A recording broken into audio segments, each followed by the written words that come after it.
আসসালামু আলাইকুম। সম্মানিত দর্শক, আপনারা সবাই লক্ষ্য করেছেন যে বাংলাদেশের রাজনীতি এবং জনজীবনে একটি অস্বাভাবিক নিস্তব্ধতা বিরাজ করছে। এই শুনশান নীরবতা, যা মাত্র কয়েকদিন আগেও ছিল উত্তপ্ত, এখন বড় কোনো ঝড়ের আগে প্রকৃতির থমকে থাকার মতো একটি পরিস্থিতি তৈরি করেছে। আমি মনে করি এই অদ্ভুত নীরবতার পেছনে কাজ করছে কিছু অত্যন্ত গভীর, স্পর্শকাতর এবং আত্মসংযুক্ত ঘটনা প্রবাহ, যেগুলোকে আমি এক বিশেষ ধরনের ভারতীয় মেডিসিনের কার্যকারিতা বলে মনে করি।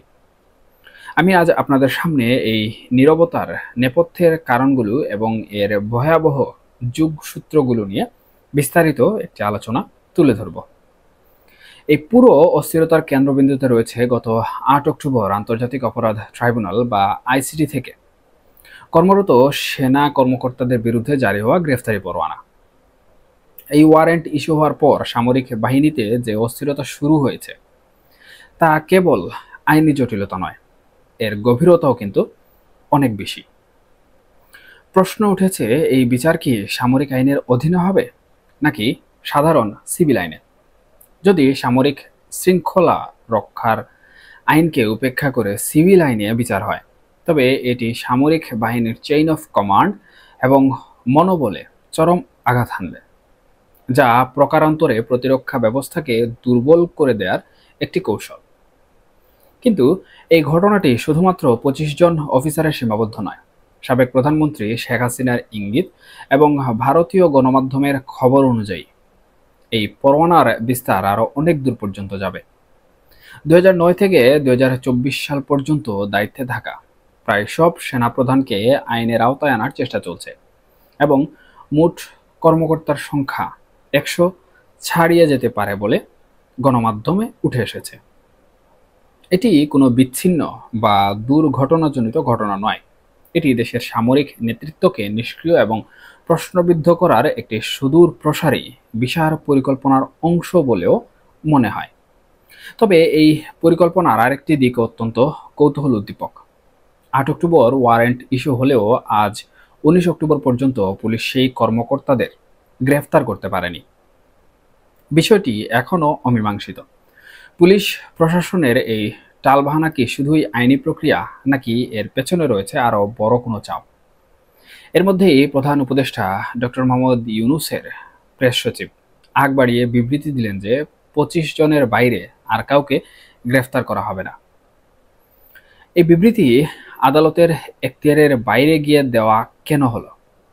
আমার মনে হয়, যখন এই পরিকল্পনার আসল রূপ বা এর ব্যাপকতা জনসম্মুখে চলে আসার উপক্রম হলো, তখন আতঙ্কিত হয়ে এই বিবৃতি দিয়ে ড্যামেজ কন্ট্রোল বা ধামাচাপা দেওয়ার চেষ্টা করা হয়েছিল। কিন্তু ততক্ষণে বাংলাদেশের মানুষ এবং আন্তর্জাতিক মহল সবাই এই গভীর ষড়যন্ত্রের গন্ধ পেয়ে গেছে। ঠিক যখন এই সামরিক অস্থিরতা তুঙ্গে, তখনই আরেকটি অত্যন্ত গুরুত্বপূর্ণ ঘটনা ঘটল। ১৪ থেকে ১৭ অক্টোবর পর্যন্ত ভারতীয় আর্মি ইন্টেলিজেন্সের ঊর্ধ্বতন কর্মকর্তারা বাংলাদেশে সফর করে গেলেন বলে শোনা যাচ্ছে। আপাতত দৃষ্টিতে এটি রুটিন সফর বলে মনে হলেও এর কারণ হিসেবে বলা হচ্ছে, বাংলাদেশে জঙ্গি ঘাঁটির তৎপরতা নিয়ে তারা খোঁজ নিতে এসেছিলেন।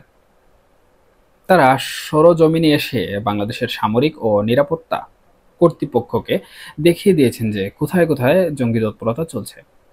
এর অর্থ হলো, ভারত এখন আর কেবল উদ্বেগ প্রকাশ করছে না, তারা বিশ্বাস করে যে বাংলাদেশে রাষ্ট্রীয় পৃষ্ঠপোষকতায় জঙ্গি লালন করা হচ্ছে, যা তাদের জাতীয় নিরাপত্তার জন্য সরাসরি একটি হুমকি।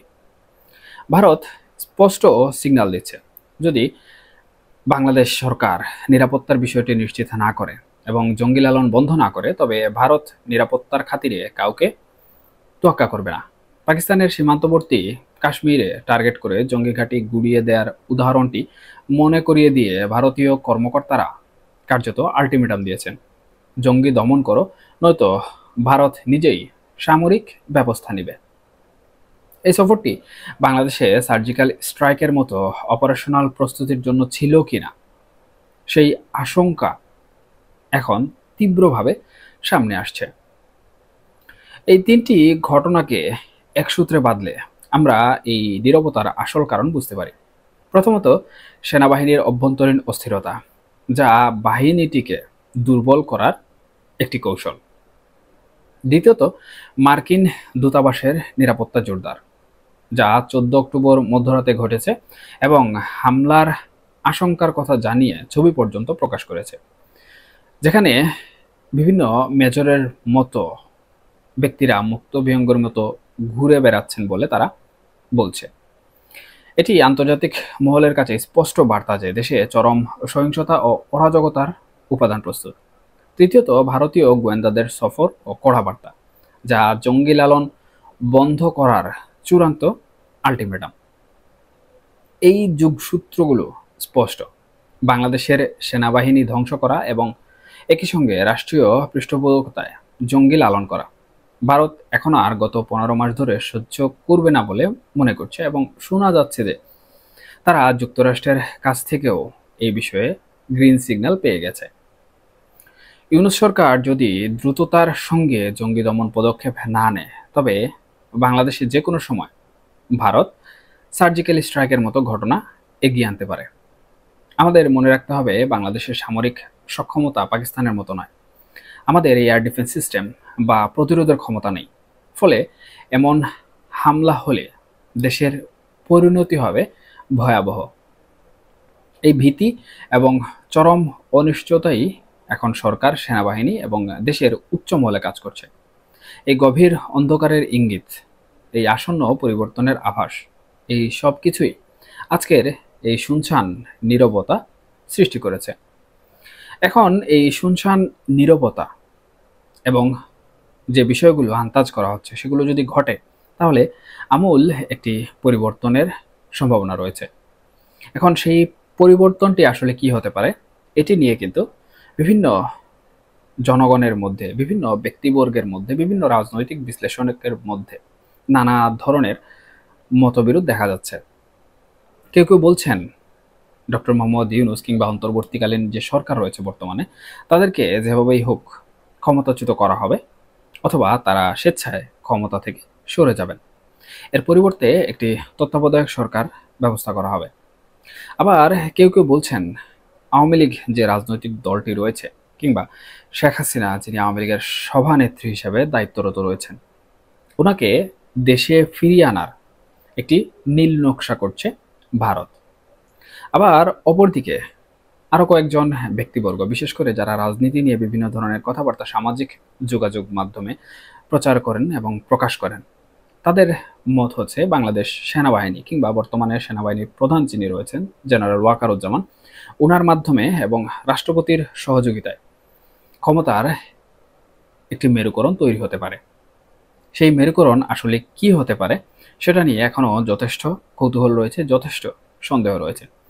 তবে যাই হোক, বাংলাদেশের জনগণ এবং বাংলাদেশের মানুষ এবং বাংলাদেশের স্বাধীনতা এবং সার্বভৌমত্ব যেন ঠিকঠাক থাকে, দেশের মানুষ যেন শান্তিতে বসবাস করতে পারে, কোনো ধরনের যুদ্ধ বিগ্রহ পরিস্থিতি যেন তৈরি না হয়, যেমনটি পাকিস্তান এবং আফগানিস্তানের মধ্যে ঘটছে, সেটি যেন না ঘটে, সেদিকে আমাদের সরকারের আরও বেশি নজর দিতে হবে এবং যে সকল সমস্যাগুলো বর্তমানে রয়েছে সেগুলো সমাধান করার চেষ্টা করতে হবে। অন্যথায় বাংলাদেশের যে ভবিষ্যৎ রয়েছে সেটি হয়তোবা একটি ভয়াবহ ভবিষ্যৎ হিসাবে আমাদের সামনে চলে আসতে পারে।